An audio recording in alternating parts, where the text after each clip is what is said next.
Alangkah indahnya hari ini, karya Tuti Nonka, narator Hanifah Abu Marzuki.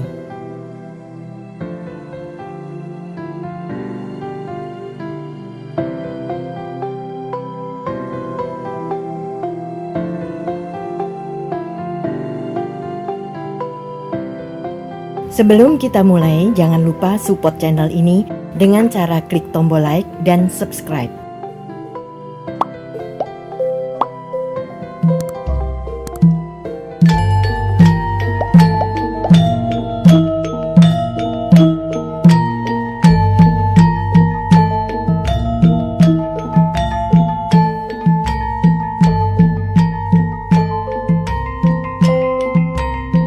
Suara gamelan Jogja yang anggun bergema dari sudut ke sudut rumahku, ditingkah oleh gaung orang-orang yang bercakap-cakap, dan sesekali gelak tawa dari sudut yang ditempati anak-anak muda.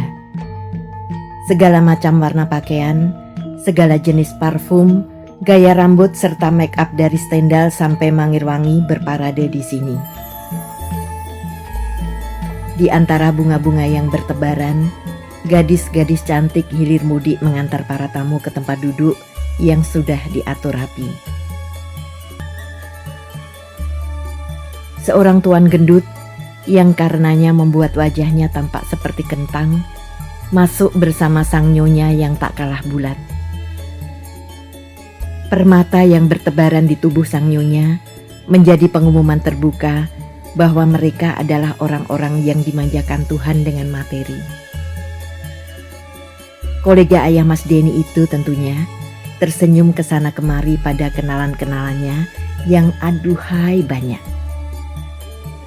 Beberapa saat kemudian sebuah kado sebesar meja digotong orang menuju tempat timbunan kado. TV berwarna, bisikku pada Mas Denny sambil terus mengawasi benda besar itu diletakkan dengan hati-hati di antara serakan kado-kado lainnya. Hus, Mas Denny berdesis. Kalau anaknya yang jadi istriku, baru. Dan 5 bulan kemudian, kok jadi bapak anaknya orang lain? Sambungku. Mas Denny tertawa pelan. Oh ya, kemarin aku ke toko Tania. Milih buku-buku yang sekarang harus dibungkusnya untuk kita. Ada buku filsafat kesukaanmu, ada buku psikologi, ada. Ampun kok ini, tampak malu-malu, gak taunya malu-maluin.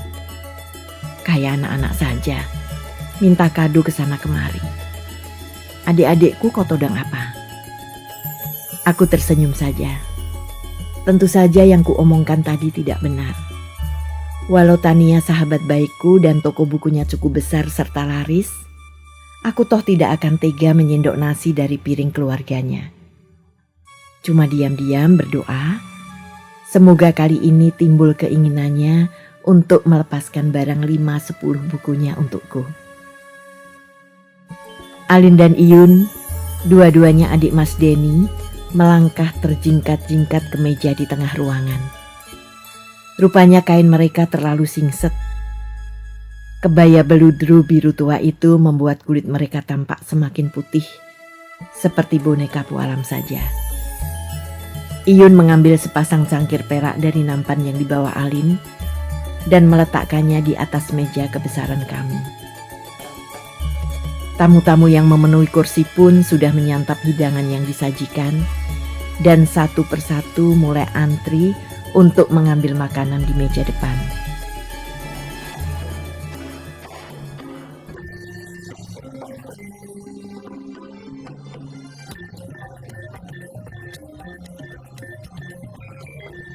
Di tempat kosong di tengah ruangan, 2 orang teman Alin menyuguhkan tarian Nini Towong.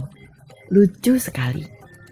Aku tidak dapat menahan tawaku sampai Mas Denny mengapit lenganku, dan karenanya aku terpaksa menyilakan perutku sakit menahan tawa. Oh ya, barangkali sejak tadi kalian bertanya-tanya dalam hati dengan penasaran. Keributan macam apa sih yang diceritakan si Tuti ini? Tunggu, jangan keburu marah dulu. Aku akan bercerita dengan panjang lebar. Siap kuping dan mata baik-baik.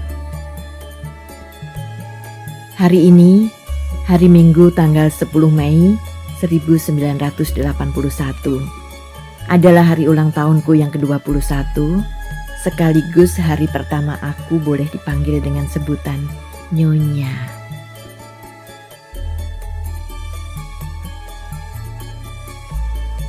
Amboy, sedap sekali bukan?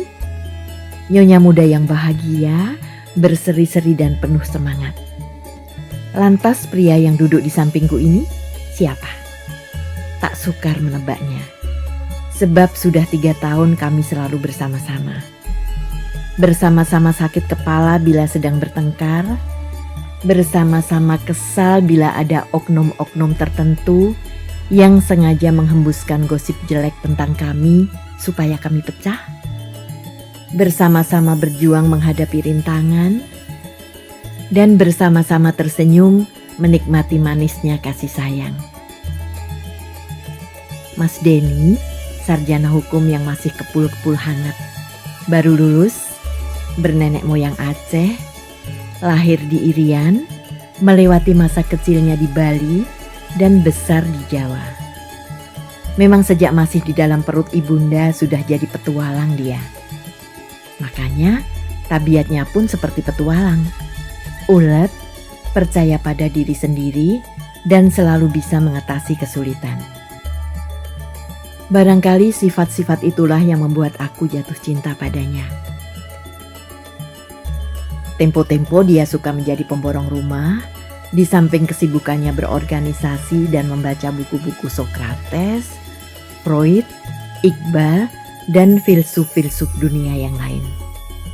Orangnya biasa saja, tetapi justru yang biasa itulah yang mendatangkan kedamaian.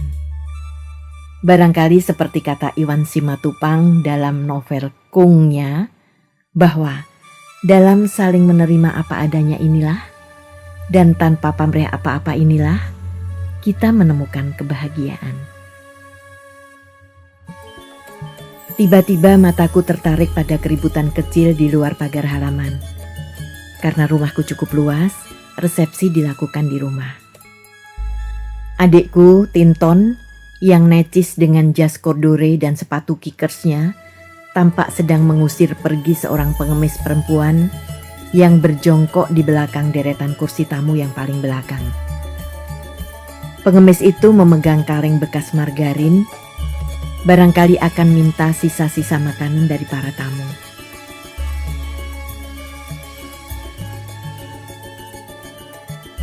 Tertatih-tatih dia berdiri dan melangkah terbungkuk-bungkuk dengan bantuan tongkatnya. Sebelum pergi, dia menoleh sekejap ke rumahku, dan dari jendela yang terbuka lebar, aku bisa melihat wajahnya dengan jelas. Ya Tuhan, aku tercekat.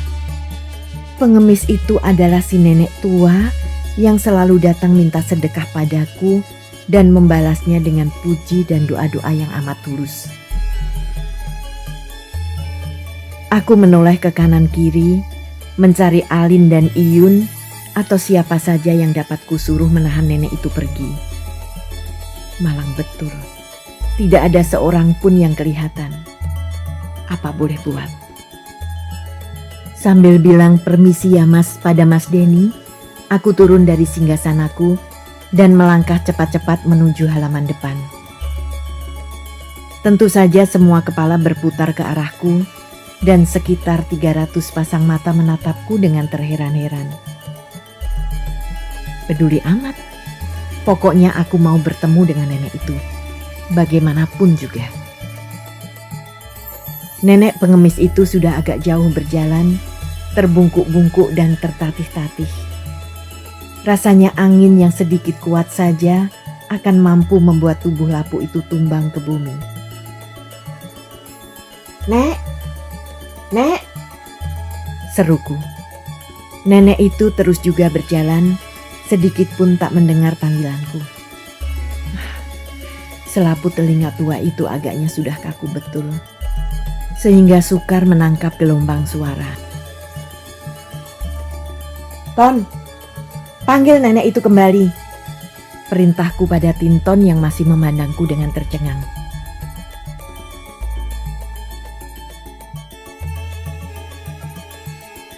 Apa-apaan nih? Kok ada pengantin lepas? Celotehnya dengan masih menatapku ke atas ke bawah bolak-balik. Sudah, jangan ribut. Panggil nenek itu. Sahutku tak menggubris keheranannya. Pelan-pelan Tinton membalikkan tubuh dan mengawasi nenek itu yang sudah semakin jauh. Ada apa sih? Pengemis segala macam diurusin. Mengganggu selera makan tamu-tamu aja, Mbak, gumamnya. Aduh hampir saja tinjuku mendarat di pelipis anak sok ini. Ku bilang cepat, kataku jengkel sambil mendorong bahunya. Barulah anak tolol yang sok itu menggelinding untuk menyusul si nenek. Nenek itu berhenti, menoleh ke arahku, lalu tertatih-tatih melangkah kembali ke tempatku berdiri. Sementara itu, Alin yang menyusulku bersama beberapa orang lain, ku minta membungkuskan nasi dan segala lauknya untuk si nenek. Si nenek semakin dekat dan sekarang berdiri membungkuk. Punggungnya memang bongkok di depanku. Kuulurkan nasi serta lauknya yang dibawa Alin kepadanya, diiringi senyum manis yang tulus. Maafkan adikku tadi ya, Nek. Nenek, terimalah sekedar makanan dari saya. Nek, doa nenek untuk saya sudah dikabulkan Tuhan. Terima kasih sekali ya, Nek. Semoga nenek pun selalu dilindungi Tuhan, kataku dengan rasa haru memenuhi dada. Nenek itu menerima bungkusan nasi yang kuberikan sambil menatapku lama-lama lewat mata yang buram kabur. Oh, jadi Den Ayu ini toh yang menikah? Tanyanya terbata-bata. Barangkali gugup dirubung banyak orang gedongan. Aku mengangguk-angguk. Iya, Nek, sahutku tersendat. Entah kenapa aku jadi begini terharu.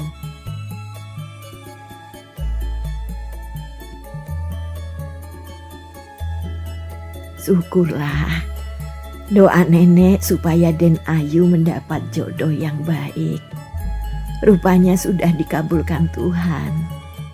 Wah, nenek ikut gembira Den Ayu, kata nenek sambil tersenyum.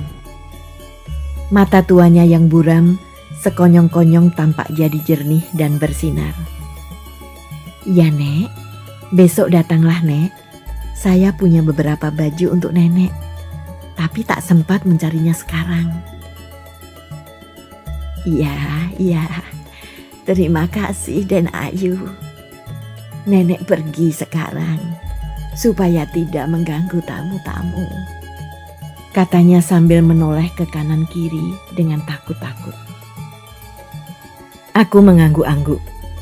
Ku awasi nenek itu menyimpan nasi yang kuberikan di dalam tas plastiknya yang kumal, lalu melangkah terbungkuk-bungkuk meninggalkan kerumunan orang yang masih menatapnya dengan pikiran masing-masing. Dulu, entah berapa tahun yang lalu, nenek itu adalah seorang penebas, yaitu orang yang kerjanya membeli buah-buahan dari pohon orang-orang.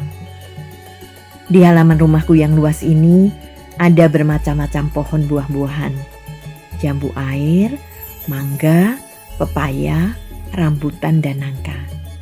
Karena itulah dia sering datang untuk membeli buah yang sedang musim. Begitu besarnya karunia Tuhan pada pohon-pohon kami, sehingga walaupun sudah dibagi-bagikan kepada tetangga, buah itu belum habis-habis juga.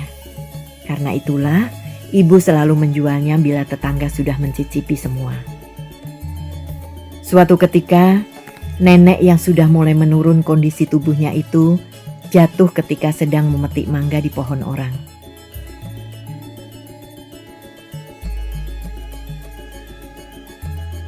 Dua bulan dia sakit tanpa mendapat pengobatan yang memadai karena tidak ada biaya. Anak perempuan satu-satunya lari bersama seorang bajingan sebab si nenek tidak merelakan anaknya kawin dengan manusia celaka itu. Tulang-tulang lapuk yang patah dan tidak dirawat dengan baik itu tak dapat pulih kembali, menyebabkan punggungnya bongkok dan harus ditopang dengan tongkat. Apalagi memanjat pohon, tak terimpikan lagi oleh nenek tua itu. Apa boleh buat? Satu-satunya jalan untuk menyambung hidup hanyalah dengan mengemis. Air mataku hampir-hampir menetes ketika melihat dia pertama kali datang ke rumah dengan menyandang tas lusuh dan kaleng roti. Hilang sudah suaranya yang dulu nyaring, tinggal kalimat-kalimat pendek dan lemah saja yang keluar dari bibirnya. Tak ada lagi tubuh kecil yang gesit menaiki tangga bambu untuk memetik jambu, berganti dengan tubuh kecil kurus yang bongkok. Nasib tidak pernah kita kuasai. Begitu pikiranku saat itu.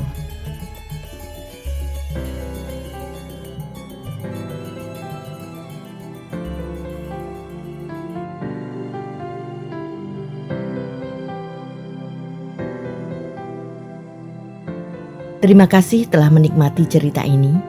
Tuliskan saran atau komentar di bawah untuk memperbaiki channel ini. Jangan lupa tekan tombol subscribe, like, and share.